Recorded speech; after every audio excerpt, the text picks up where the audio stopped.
स्थानिक स्वराज्य संस्था निवडणुकीमध्ये उमेदवारांची धांदल। उमेदवारी अर्ज भरण्यासाठी उद्यापर्यंतचीच मुदत। 2 दिवस उरल्याने उमेदवारांसाठी युद्धाचा प्रसंग।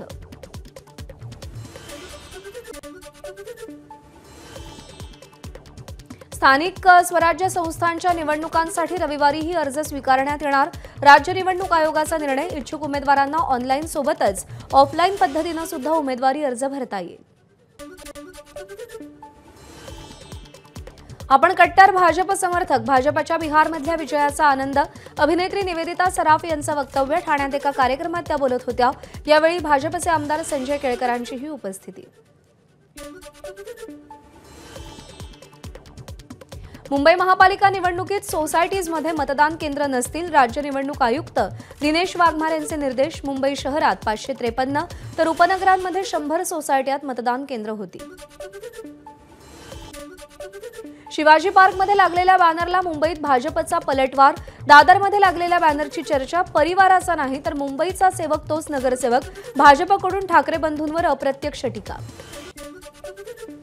केंद्रात आणि राज्यात महायुती आहे पण महाडमध्ये नाही। मंत्री भरत गोगावले यांनी खंत व्यक्त केली। गोगावलेंकडून महाड नगरपालिका निवडणुकीत विजयाचा विश्वास। बुलढाण्यात महायुती होईल असं काही वाटत नाही। आमदार संजय गायकवाड यांचं सूचक विधान। बुलढाण्यात महायुतीची शक्यता धुसर। दुसरीकडे महाविकास आघाडीत मात्र एकी। बुलढाण्यात आगामी स्थानिक स्वराज्य संस्थांच्या निवडणुकीत काँग्रेस आणि वंचितची युती जाहीर। महाविकास आघाडी कायम ठेवत काँग्रेस आणि वंचितची युती। भंडाऱ्यात ठाकरेंची शिवसेना स्वबळावर लढण्याच्या तयारीत। अन्य पक्षांचं सहकार्य मिळालं नाही तर स्वबळावर लढण्याची तयारी। ठाकरेंच्या शिवसेनेचे भंडारा संपर्क प्रमुख प्रदीप खोपडे यांची माहिती। बीडमध्ये दिवंगत विनायक मेटेंची शिवसंग्राम संघटना देखील नगरपालिकेच्या रिंगणात। बीड नगर परिषदेसह अंबाजोगाई आणि परळी नगरपालिकेसाठी शिवसंग्राम महायुतीच्या माध्यमातून उमेदवार देण्याची शक्यता।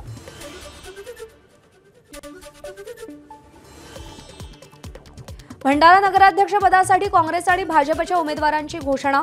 काँग्रेसकडून जयश्री बोरकर यांच्या नावाची घोषणा तर भाजपकडून नगराध्यक्षपदासाठी मधुरा मदनकर यांच्या नावाची घोषणा। धामणगाव रेल्वे भाजप आमदार प्रताप अडसड यांच्या बहिणीला नगराध्यक्षपदाची उमेदवारी। डॉक्टर अर्चना अडसड रोठे यांनी उमेदवारी अर्ज दाखल केला।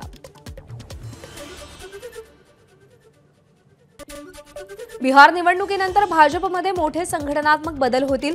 केंद्र आणि राज्यस्तरीय संघटनेत खांदेपालट होण्याची शक्यता। भाजप राष्ट्रीय अध्यक्ष बदलाबाबत जोरदार चर्चा। राज्यात नवी प्रदेश कार्यकारिणी सुद्धा जाहीर होणार। पूरग्रस्त शेतकऱ्यांसाठी फडणवीस सरकारचा मोठा निर्णय।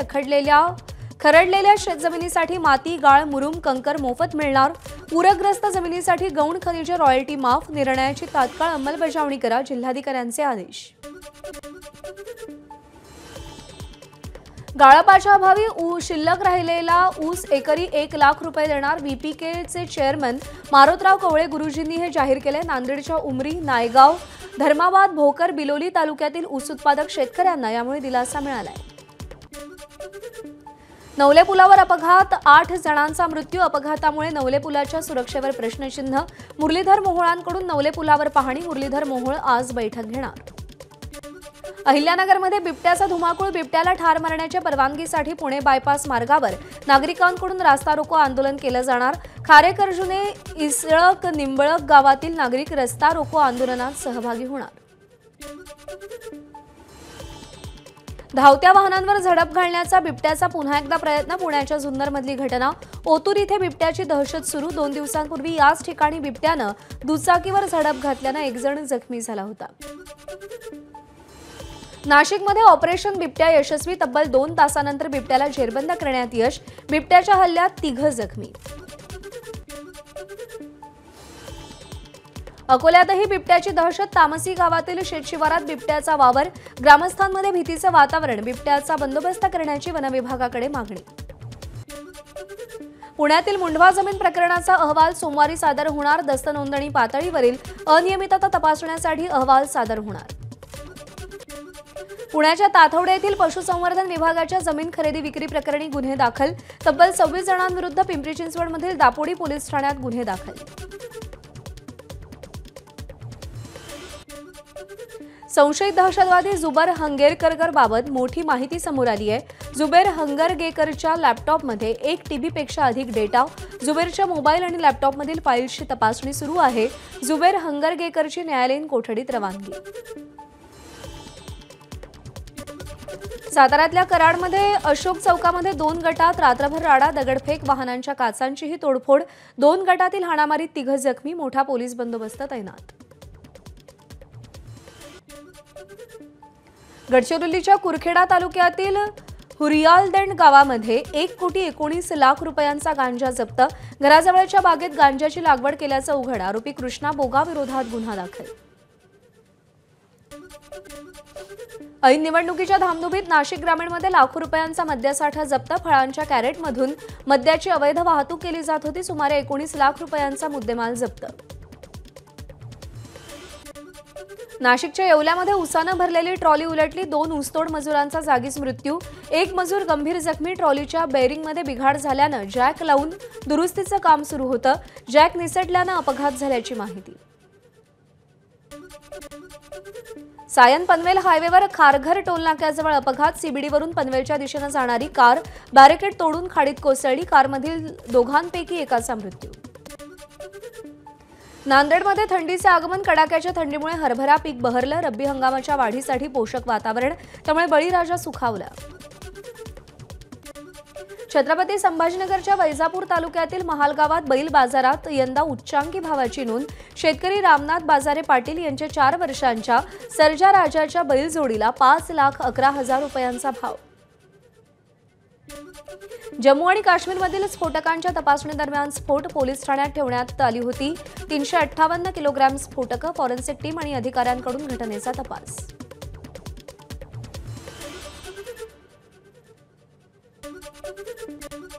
दिल्ली स्फोटाप्रकरणी 200 डॉक्टर्स आणि विद्यार्थी रडारवर असल्याची माहिती, फरीदाबादच्या जयश मॉड्यूल प्रकरणी एटीएसचा कसून तपास, डॉक्टर शाहीन 40हून अधिक काश्मीरी डॉक्टर्सच्या संपर्कात असण्याची शक्यता, भारतासह अनेक देशात शाहीनचं नेटवर्क पसरल्याची शक्यता। जयश मॉड्यूल विरोधातील कारवाई सुरूच, दिल्ली स्फोटात मारल्या गेलेल्या आरोपीच्या घरावर कारवाई, डॉक्टर उमर याचं पुलवामातील घर उडवून देण्यात आलं, इतर 3 आरोपींचीही घरं पाडण्याची शक्यता। व्हाईट कॉलर टेरर मॉड्यूलमध्ये सहभागी असलेल्या 4 डॉक्टरांची वैद्यकीय नोंदणी रद्द, नॅशनल मेडिकल कमिशननं नोंद रद्द केली, doctor Muzaffar Ahmad, doctor Adil Rather, doctor Muzammil Shakeel आणि डॉक्टर शाहीन साईदचा समावेश। दिल्लीतील स्फोट प्रकरणात आणखी 3 डॉक्टर अटकेत, हरियाणाच्या मेवातमधून आणखी 3घांना अटक, तपास यंत्रणांकडून मेवातमध्ये शोध मोहीम सुरू। दिल्ली बॉम्बस्फोटासंदर्भात एनआयएचे हरियाणातील मेवात भागात छापे, दिल्ली स्फोटात अमोनियम नायट्रेटचा वापर, अमोनियम नायट्रेटची मेवात परिसरातून खरेदी झाल्याचा संशय। पंतप्रधान नरेंद्र मोदी आज गुजरात दौऱ्यावर, सुरतमधील बुलेट ट्रेन स्टेशनची पाहणी करणार, तसेच मुंबई अहमदाबाद हायस्पीड रेल कॉरिडॉरच्या प्रगतीचा देखील आढावा घेणार, तर 9,700 कोटींच्या विकास कामांचं उद्घाटन करणार।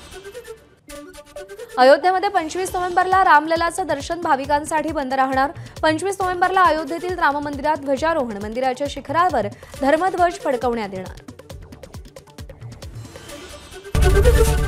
एबीपी माझा, उघडा डोळे बघा नीट।